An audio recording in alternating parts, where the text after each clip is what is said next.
तो ये सारी चीज़ें स्टार्ट हुई थी एक पहिए के टूटने से। यप, बैटल के दौरान राजा दशरथ के रथ का पहिया टूटा। कैकेयी जो उनकी यंगेस्ट वाइफ थी, उन्होंने उनकी जान बचाई। खुश होके राजा दशरथ ने उन्हें 2 वरदान कभी भी किसी भी वक्त देने का वादा किया। वरदान में कैकेयी ने राम जी को वनवास भेजने की इच्छा रखी। राम जी खुशी खुशी वनवास गए और इधर रावण ने माँ सीता का अपहरण किया और यहाँ से स्टार्ट हुई दी एपिक रामायण। वैसे तो वाल्मीकि जी ने रामायण को कई सालों पहले लिख दिया था, बट इसे मूवी की स्क्रिप्ट में लाने में कई हजारों साल लग गए। Dada Saheb Phalke was the very first person जिन्होंने रामायण को स्क्रिप्चर से उठा के ऑन स्क्रीन लाया। Lanka Dahan was the very first movie based on the incidents of Ramayana. And you know, movie 1917 में रिलीज हुई थी and it was a silent black and white movie, क्योंकि उस टाइम पे उतनी टेक्नोलॉजी नहीं हुआ करती थी। Lanka Dahan was a super hit movie. Theatres भरे रहते थे, लोग चप्पल उतार के जाते थे मूवी देखने, क्योंकि जिन भगवानों को बस उन्होंने किताबों और स्क्रिप्चर्स में देखा था, आज वो उन्हें ऑन स्क्रीन एक्सपीरियंस करने वाले थे। अन्ना सलूनके वॉज द एक्टर जिन्होंने भगवान राम और माँ सीता दोनों का कैरेक्टर प्ले किया था, क्योंकि बैक देन वुमेन एक्टिंग नहीं किया करती थी। तो ये थी रामायण पे based very first movie. And इस वीडियो में हम यही देखेंगे कि 1917 से लेके 2026 अब तक रामायण पे कितनी मूवीज और सीरीज बन चुकी है। खैर, दुख तो इस बात का है कि इस लिस्ट में आदि पुरुष भी है। कपड़ा तेरे बाप का, तेल तेरे बाप का, आग भी तेरे बाप की और चलेगी भी तेरे बाप की। It's the biggest piece of dog shit. और साथ ही साथ हम ये भी देखेंगे कि बढ़ते सालों में किस किस एक्टर्स ने भगवान राम जी का कैरेक्टर पोर्ट्रे किया था। देखो, अगर सारी रामायण की डिपिक्शंस लेके चले ना, तो there will be 100 of films across the world. Yes, 100 of films. तो इसीलिए हम इसमें उन्हीं मूवीज़ की बात करेंगे जो कि उस टाइम पे थोड़ी पॉपुलर थी और मोस्ट इंपॉर्टेंट रामायण पे बेस्ड या उससे इंस्पायर्ड थी। लंका दहन के 17 साल बाद 1934 में आई थी movie Sita and it was a talkie movie जिसमें आवाज थी। Directed by Debaki Bose and produced by East India company. And ये फर्स्ट इंडियन टॉकी मूवी थी जो कि इंटरनेशनल फिल्म फेस्टिवल में फीचर हुई थी, जिसमें राम जी का रोल पृथ्वीराज कपूर ने प्ले किया था। मूवी के क्लिप्स शायद अवेलेबल नहीं थे, क्योंकि उस टाइम की मूवीज रील पे बना करती थी, तो उन्हें प्रिजर्व करके रखना पड़ता था। So over time it might destroyed, decade और सिंपली लॉस्ट। फिर उसके 8 साल बाद 1942 में आई थी movie Bharat Milap, directed by Vijay Bhatt. Movie lord Rama and Bharat के रीयूनियन पे बेस्ड थी and it was one of the biggest hits of its time. Prem Adib was the actor जिन्होंने लॉर्ड रामा का कैरेक्टर प्ले किया था। एंड तुम इनकी एक बार खूबसूरती देखो। And it was captured on an old black and white film, तो सोचो एक्चुअल में कितने खूबसूरत होंगे। एंड इसी सक्सेस को देखते हुए जस्ट 1 साल बाद 1943 में भट्ट साहब की अनदर मूवी आई राम राज्य। The casting, the production, the director, everything was same. And Ram Rajya became one of the most successful, famous and impactful mythological film at that time in India. So famous that it was the only film watched by Mahatma Gandhi. And इसके बाद सब कुछ थमसा गया। कोई रामायण पे based या उससे inspired movie नहीं आई until year 1961।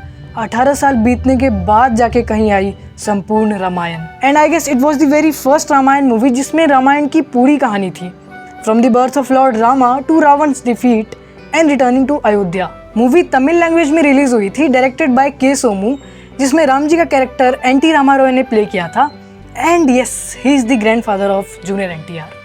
फिर टाइम बीता और आया ईयर 1987। लेकिन उससे पहले भी रामायण पे बेस्ड मूवी बन रही थी, जैसे कि 1963 में आई थी लव कुशा मूवी एंड 1976 में आई थी बजरंगबली मूवी। तो मूवीज बन रही थी और फिर आया ईयर 1987 जिसमें रिलीज हुई हमारी ओजी रामायण। इस टीवी सीरीज ने रिकॉर्ड सेट कर दिए। लिटरली जिसके पास टीवी नहीं हुआ करता था वो रेडियो में इसकी ब्रॉडकास्ट सुनते थे अपना काम छोड़ के। डायरेक्टेड बाय रामानंद सागर, जिसमें राम जी और सीता माँ का कैरेक्टर अरुण गोविल एंड दीपिका चिखालिया ने प्ले किया था। And it was down to the last perfect, literally perfect. You know, Ramanand Sagar का एक विजन था कि उन्हें संपूर्ण रामायण जो उत्तरकांड है वो उन्हें दिखाना था। तो उन्होंने रश नहीं किया, बल्कि उन्होंने सालों की रिसर्च की थी। इवन उन्होंने ओरिजिनल वाल्मीकि रामायण और रामचरितमानस को डीपली स्टडी किया था। So you know, story already बहुत लंबी हो गई थी, तो उन्होंने रामायण पार्ट 1 पहले रिलीज किया। एंड ये शो इतना मैसिव हिट और इतना ज़्यादा फेमस हो जाएगा ये उन्हें भी नहीं पता था। तो जो उनकी आगे की प्लानिंग थी, उन्होंने बिल्कुल भी देर ना करते हुए इसका सीजन 2 या सीक्वल बोल दो, जस्ट 1 ही साल बाद 1988 में लव कुश के नाम से रिलीज किया, जिसमें कि राम जी के अयोध्या लौटने के बाद की स्टोरी दिखाई गई है। अभी तक तुमने एक चीज नोटिस की होगी कि रामायण पे मूवीज बहुत ही कम बन रही थी, या बन भी रही थी तो बहुत सालों का गैप आ रहा था, लाइक 10 साल, 20 साल, इवन 18 साल। लेकिन अब तुम इसकी कंसिस्टेंसी और टाइमलाइन पे ध्यान देना। फिर आया ईयर 1993, जिसमें रिलीज हुई Ramayana the legend of prince Rama was an animated film. ये पहली इंडो जैपनीज मूवी थी जिसे इंडिया और जापान के एनिमेटर्स ने मिलकर बनाई थी, with over 450 animators and 1,20,000 cels which we call frames. Movie successful थी बट उससे ज़्यादा फेमस हुई थी major countries like America, Europe and mostly in Japan. Movie Japan and Vancouver के फिल्म फेस्टिवल तक में प्रीमियर हुई थी, बट ये सक्सेस स्टोरी बहुत ही कम है जितना स्ट्रगल इस मूवी ने प्रोडक्शन के टाइम किया था। मूवी के प्रोड्यूसर यूगो साको जब इंडिया विजिट किए थे तो वो रामायण की स्टोरी से फैसिनेट हो गए थे, और ये ईयर 1983 था, मूवी रिलीज होने से 10 साल पहले। एंड ईयर 1984 में ही उन्हें एक इंडियन एनिमेटर राम मोहन मिले जिनसे वो आगे कोलैब कर पाए। बट यही नहीं, जब सब कुछ रेडी था एंड बस फिल्म पे काम करना बाकी था तो इंडियन गवर्नमेंट की बकचोदी स्टार्ट हो गई। उन्होंने फिल्म पे रोक लगा दी, ये कहते हुए कि कोई फॉरेन स्टूडियो हमारे स्पिरिचुअल सो कॉल्ड रिलीजियस चीज़ों पे काम नहीं करेगा। दूसरा ये कि रामायण काफ़ी पवित्र थी तो उसे कार्टून में पोर्ट्रे नहीं करना चाहिए। ये स्टेटमेंट थे इंडियन गवर्नमेंट के। इमेजिन, जापान जैसी कंट्री इंडिया के साथ कोलैब करना चाह रही थी एंड इंडियन गवर्नमेंट की ये बकचोदियाँ स्टार्ट थी।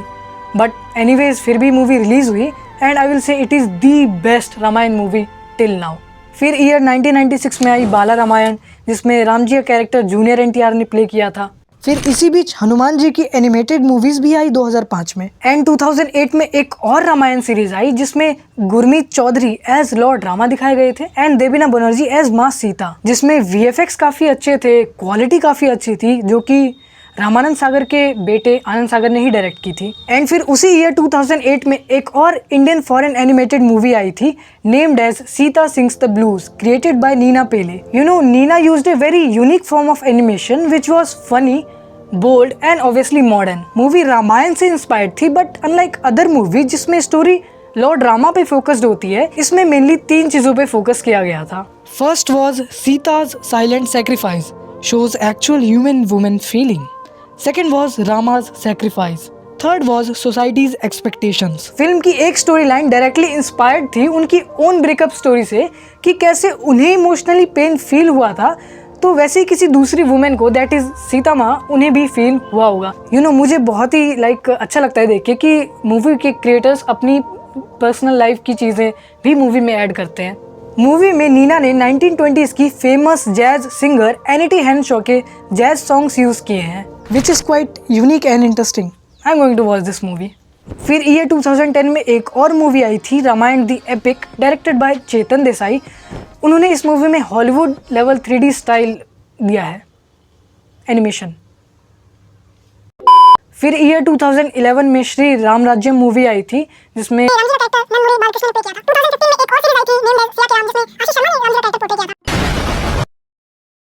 फिर आया ईयर 2023, लेकिन उससे पहले भी 2016 में एक और एनिमेटेड मूवी आई थी named as Luv Kush. And 2021 में एक MX प्लेयर सीरीज भी आई थी named as Ram Yug with an average IMDb rating. फिर आया the worst Ramayana based movie ever, Adipurush. छोटे का खेल समाप्त। अभी चुपचाप अपना तमाशा समेट और लंका से निकल। बहुत देख लिया तेरा बंदर नाच। और कोई काम धंधा नहीं बचा।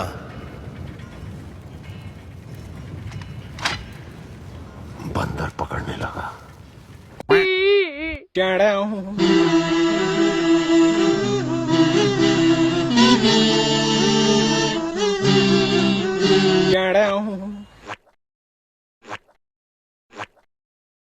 इस मूवी की जितनी बुराई करो उतनी कम है। मूवी के हेटर्स एक तरफ और मैं भी उसी तरफ। Don't compare this movie to others, others are best. Ignore all positive reviews. Movie budget 700 crore लेकिन 699 करोड़ का गांजा आया है। आदि पुरुष का टीजर रिलीज होते ही इसे बैकलैश मिलने लगा था, जो कि कमी था। मैं तो कहूँगा मूवी देखने से अच्छा कि तुम योगी बाबा की आदि पुरुष इन नेटशेल वीडियो देख लेना, ज़्यादा मज़ा आएगा। एंड अब ईयर 2026 में with A budget of 4000 crore, music composed bye Hans Zimmer and A.R. Rahman, VFX by D. Neg, Ranbir Kapoor as Lord Ram, Sai Pallavi as Ma Sita. One of the biggest mythological film ever. वाह क्या acting कर रहा है। अरे तो इस movie से लोगों ने बहुत एक्सपेक्ट किया है एंड मूवी के विजुअल्स मस्ट मैच होने चाहिए हॉलीवुड लेवल से, वरना ट्रोलिंग होगी, क्योंकि हमने next level Hollywood cinema already consume कर रखा है एंड जिस तरीके से रामायण की हाइप है, लोगों की बहुत ही ज़्यादा उम्मीदें हैं इससे। तो यही था रामायण का पूरा सिनेमा इवोल्यूशन, कहाँ 1917 में पहला रामायण का कॉन्सेप्ट आया था and it's been a very long time, it's been 110 years since cinema has evolved so much. वैसे लगे हाथ हमें राजा मौली की वाराणसी भी देखने को मिलेगी, जिसमें भी रामायण का कॉन्सेप्ट है, but yeah it's a totally different movie from Ramayana. तो ये जो पूरी समरी थी वीडियो की, तो तुमने कौन सी रामायण देख रखी है एंड तुम्हारी सबसे फेवरेट रामायण कौन सी है वो मुझे ज़रूर बताना। और बाकी मैं भी जाता हूँ कोई अच्छी सी मूवी देखने, तभी तो आगे का कंटेंट बनाऊँगा ना।